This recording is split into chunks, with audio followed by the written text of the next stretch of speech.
Once, there was a large Buddhist monastery where a group of disciples lived and practiced Buddhism under the guidance of their master.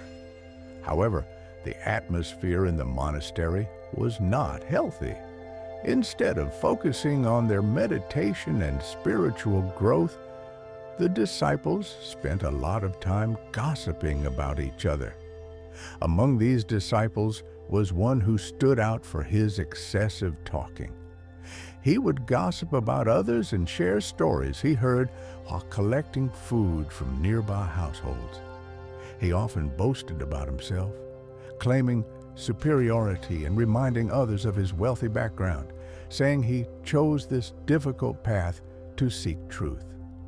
One day, the master decided to test his disciples.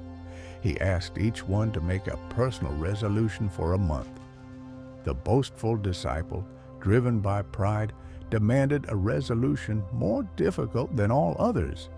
The master smiled and simply said, "Remain silent for 1 month." The disciple arrogantly accepted the challenge, believing it would be easy. But by the 3rd day, he was deeply uncomfortable. On the 4th day, seeing others chat freely, he became restless. Silence began to feel suffocating. Eventually, he begged the master to release him from the resolution.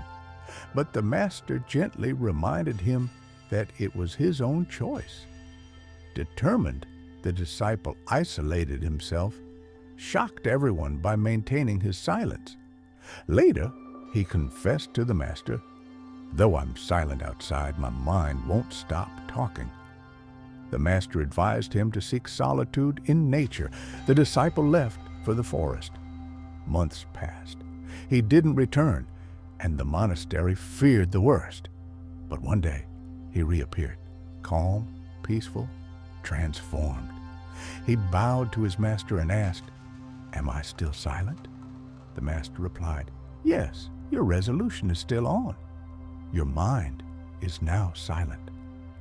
The disciple shared his journey. At first, he tried to force silence, but that only stirred more thoughts.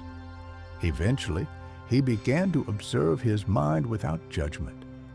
As he became a witness to his own thoughts, the chatter faded, and he discovered inner peace. He realized he was not the mind, but the observer. The master then told everyone, forcing the mind brings restlessness. But by witnessing our thoughts, the mind calms naturally. Like a thief who behaves when watched, the mind quiets when observed. This is mindfulness. He concluded, we all seek peace, but struggle because we try to control the mind. Instead, observe thoughts like watching a river. Let them come and go. With patience, the mind becomes serene, and we find a deeper peace within.